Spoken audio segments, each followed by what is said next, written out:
दिवसेंदिवस शेतीचा आकार लहान झाल्याने 75% शेतकरी अल्पभूधारक झाले आहेत. त्यामुळे शेती महत्वाची आहे. त्यामुळे तंटे कमी होऊन यांत्रिक शेती शक्य होईल. शेतकऱ्यांच्या जीवनात परिवर्तन होईल. म्हणून गट शेतीसाठी राज्यात लवकरच नवे धोरण आणले जाईल. तसेच पाणी फाउंडेशनच्या माध्यमातून आमिर खान व त्यांच्या सहकार्यांनी पाण्यासाठी मोठी चळवळ उभी केली आहे. 25-15 पासून जलयुक्त शिवार योजनेद्वारे ज्यांनी आंदोलन उभे केले, मात्र 2019 मध्ये ज्याला ब्रेक आला, आता आपण यावर पुन्हा काम सुरू केले आहे.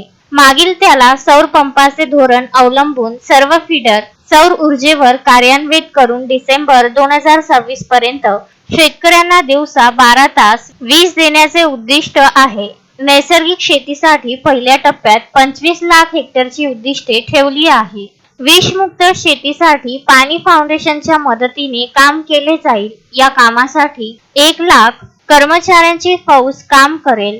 ती 5 वर्षात बदललेल्या महाराष्ट्रात दिसेल, अशी माहिती मुख्यमंत्री देवेंद्र फडणवीस यांनी दिली. छत्रपती शिवाजी महाराज क्रीडा संकुल बालेवाडी येथे रविवारी 3ऱ्या पाणी फाउंडेशन आयोजित सत्यमेव जयते फार्मर कप स्पर्धा 2024 पुरस्काराचे वितरण मुख्यमंत्री देवेंद्र फडणवीस यांच्या हस्ते झाले.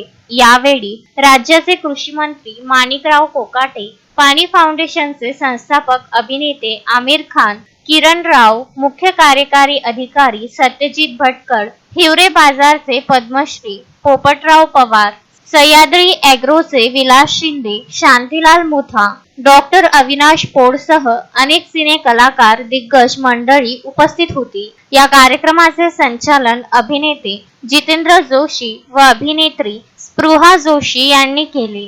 मारुती पाटणकर, विदर्भ न्यूज, चिखलदरा.